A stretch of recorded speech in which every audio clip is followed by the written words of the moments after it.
করা হলো মাদ্রাসা শিক্ষার ব্যবস্থার বিরুদ্ধে। কি ডক্টর কুদরতে খুদার শিক্ষা ব্যবস্থা, যেই ডক্টর কুদরতে খুদার শিক্ষার ব্যবস্থার বিরুদ্ধে একমাত্র আলেমে দ্বীন আল্লামা হযরত মাওলানা দেলোয়ার হোসেন সাঈদী সারা বাংলাদেশে ডক্টর কুদরতে খুদার সেকুলার এডুকেশনের বিরুদ্ধে উনি জনমত গঠন করেছেন এবং আন্দোলন করেছেন। কুদরতে খুদার শিক্ষা ব্যবস্থা শেখ মুজিবকে কায়েম করতে দেন নাই। প্রিয় ভাই, পাকিস্তান আমলে হামিদুর রহমান শিক্ষা কমিশন ৬২ সালে আমাদের সম্মানিত পুরাতন আলেম যারা আছেন, ওই সেকুলার সোশ্যালিজমের যারা ধারক বাহক রাশেদ খান মেনন, শাহরিয়ার কবির, শাহজাহান সিরাজ, তুফাইল আহমদ ১৯৭০ সালে হামিদুর রহমান শিক্ষা কমিশনের বিরুদ্ধে আন্দোলন করে পাকিস্তানের কমিশন সেটা বাতিল করা হলো। এই শিক্ষা কমিশনের ব্যাপারে ঢাকা বিশ্ববিদ্যালয়ের একটি সেমিনার হলো টিএসসি ভবনে। সেই সেমিনারে আমাদের ইসলামী আন্দোলনের নেতা শহীদ আব্দুল মালেক সেদিন বক্তব্য রেখেছিলেন। সেই বক্তব্য উনি প্রমাণ করেছিলেন ইসলামিক এডুকেশন এবং আইডিওলজিক্যাল এডুকেশনেই একমাত্র জাতির মুক্তি দিতে পারে, প্রজন্ম দেশপ্রেমিক হতে পারে। ইসলামিক এডুকেশন ভার্সেস সেকুলারিজম এবং সোশ্যালিজম এডুকেশন ব্যর্থ প্রমাণ করেছিলেন। যারা সঞ্চালক ছিলেন, যারা রায় দেওয়ার জন্য দাঁড়িয়েছিলেন, তারা আব্দুল মালেকের শিক্ষা ব্যবস্থার থিওরিকে স্বীকৃতি দেবে টিকে অবস্থায় এই তুফাইল আহমদ, রাশেদ খান মেনন, হাসানুল হক কিনু, শাহজাহান সিরাজ, আব্দুল কুদ্দুস মাখন, এই ছাত্রলীগের তখনকার সবাই মিলে রড নিয়ে গাছের সেই রডগুলা নিয়ে, গাছের লাঠিগুলা নিয়ে রেসকোর্স ময়দানে নিয়ে শহীদ আব্দুল মালেককে একের পর এক পিটিয়ে পিটিয়ে পিটিয়ে আহত করলো। 12ই আগস্ট শহীদ আব্দুল মালেক নিতর দেহরিয়া হসপিটালে নেওয়া হলো। 13 তারিখ, 14 তারিখ, 15 তারিখ ঠিক ফজরের নামাজের পর শহীদ আব্দুল মালেক শাহাদাত বরণ করেছিলেন। প্রিয় ভাই সব, আপনাদের কানে এই ঘটনা বলার একটি কারণ, 1970 সালের 15ই আগস্ট আমার ভারত ভাই রক্ত দিল, রেস করছেন, শাহাদাত বরণ করলো।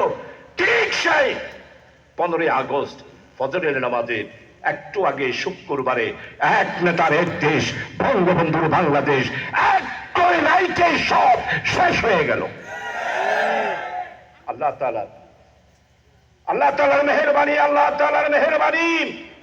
এই আগস্ট মাসেই মালেক ভাইয়ের শহীদের রক্তের বদলা আল্লাহর পক্ষ থেকে আল্লাহ নিয়ে নিয়েছিলেন। প্রিয় ভাই সব, আমি বেশি সময় নেব না, শুধু এটাই বলবো, বাংলাদেশে এখনো পর্যন্ত 53 বছর একটা শিক্ষা নীতি কেউ প্রবর্তন করতে পারে। 18 বছরে যারা ক্ষমতায় থাকবেন লুটপাট তো করছেন, হত্যা করেছেন, নির্যাতন করেছেন, নিপীড়ন করেছেন।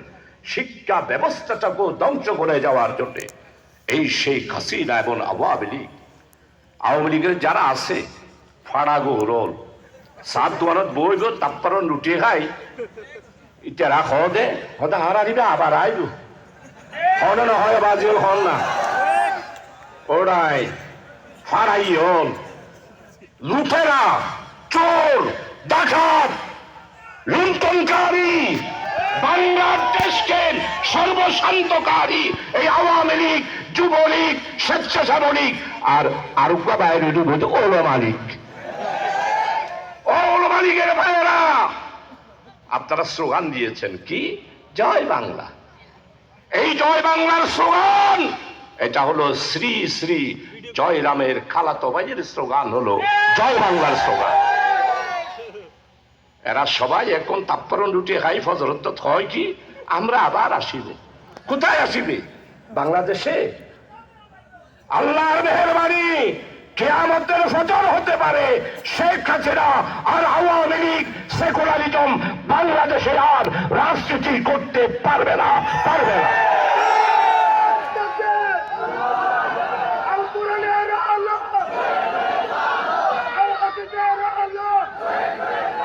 প্রিয় ভাই সব তৌহিদি ভাইয়েরা, আল কোরআনের আলো, ঠিক আছে, ইসলাম দেবের সমাধান। পার্লামেন্টে যা আলো জহিরুল ইসলামের আলো, এটাও প্রমাণ দিতে হবে। পার্লামেন্টে যা আলো মৌলানা জহিরুল ইসলামের আলো, ইসহাক হুজুরের আলো, এটাও স্লোগান দিতে হবে। পারবেন তো? এখন আমাদের আরেকটা স্লোগান দিতে হবে। আমি বক্তৃতা শেষ করি। বাইরে দিতে পারবেন আমার সাথে স্লোগানটা? দিল্লি না ঢাকা, দিল্লি না ঢাকা, দিল্লি না ঢাকা, দালালি না রাজপথ, দালালি না রাজপথ। প্রিয় ভাইস,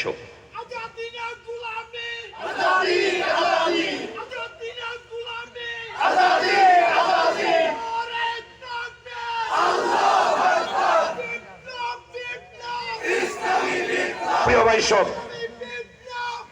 তৌহিদি ভাই সব, আপনাদের খেদমতে আরো করতে চাই। আমাদের দেশ অত্যন্ত সুন্দর একটি দেশ।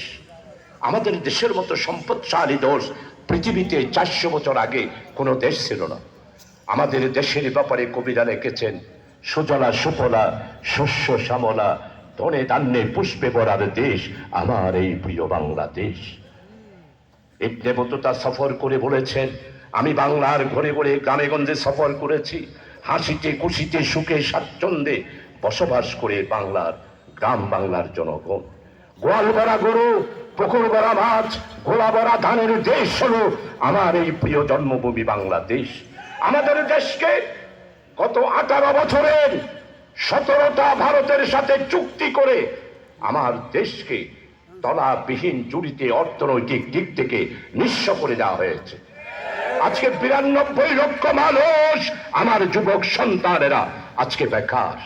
এই বেকারত্ব ঘোচানোর জন্যই আমার নেতা জামাত ইসলামীর আমিরে জামাত ডক্টর শফিক ঘোষণা করেছেন, আমরা জামাত ইসলামীরা, জহিরুল ইসলামেরা পার্লামেন্টে যদি 92 লক্ষ বেকার যুবকদেরকে উইদাউট মর্টগেজ বন্ধক ছাড়া আমরা বিদেশে যা টাকা আওয়ামী লীগ পাচার করেছে সেগুলো ফেরত আনবো, আর যুবকদেরকে 10 লক্ষ টাকা করে উইদাউট মর্টগেজ আমরা কর্মসংস্থানের জন্য 10 লক্ষ টাকা লোন দেব।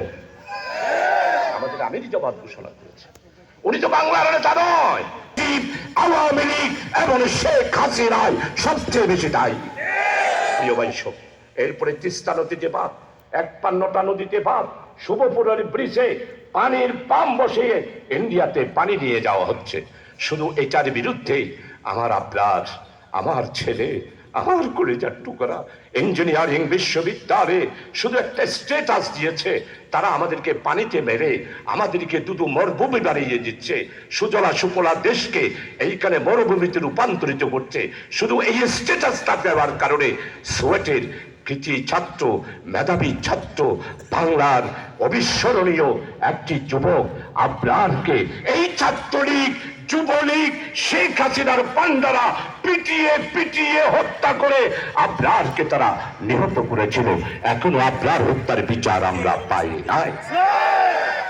প্রিয় বৈষ্ণব, আমাদের এই দেশকে যদি সামনের দিকে নিতে হয়, আর কোনো ব্যবস্থা নাই, ব্যবস্থা শুধু একটি, আমরা সবাই ঐক্যবদ্ধভাবে সম্মিলিতভাবে, আর কোনো দল নয়, আর কোনো রাজনীতি নয়, রাজনীতি শুধু একটি, এই দেশের বুকে ন্যায়, ইনসাফ, বৈষম্যহীন ওয়েলফেয়ার একটি ইসলামিক স্টেট আমাদেরকে কায়েম করতে হবে।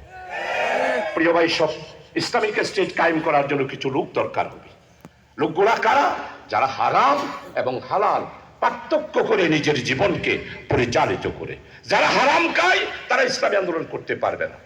বুজুর্গানের দিন করে এখানে উপস্থিত আছেন, এমদাদুল্লাহ মুহাজির মক্কি রহমতুল্লাহ আলাইহি, আল্লাহর ওলিয়া ইকরাম, হামেদ হাসান আলব্বি আজমগরি রহমতুল্লাহ আলাইহি, ওদের জীবনী পড়েন।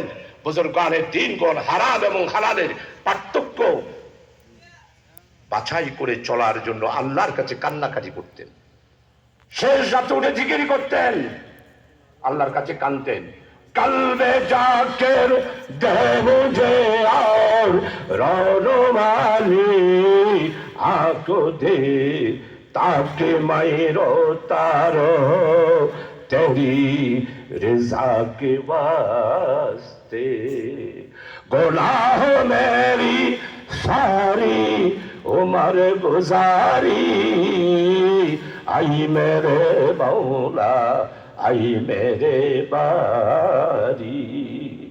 ও আল্লাহ, আমাকে তুমি দুইটা জিনিস দিও, একটা জিকিরওয়ালা কলব দিও, আর কান্নাওয়ালা দুইটা চোখ দিও।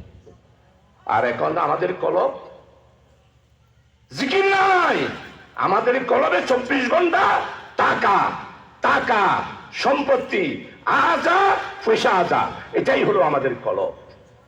কান্নাওয়ালা চোখ নাই, কান্নাকাটি নাই। আজকে বাংলাদেশে সরকার 292 বিলিয়ন ডলার শেখ হাসিনা বিদেশে পাচার করে দিয়েছে। আওয়ামী লীগের বন্ধুরা আগামীকাল সকালে জবাব দিবেন। 292 বিলিয়ন ডলার শেখ হাসিনা, শেখ রেহানা আপনারা বিদেশে পাচার করে দিয়েছেন।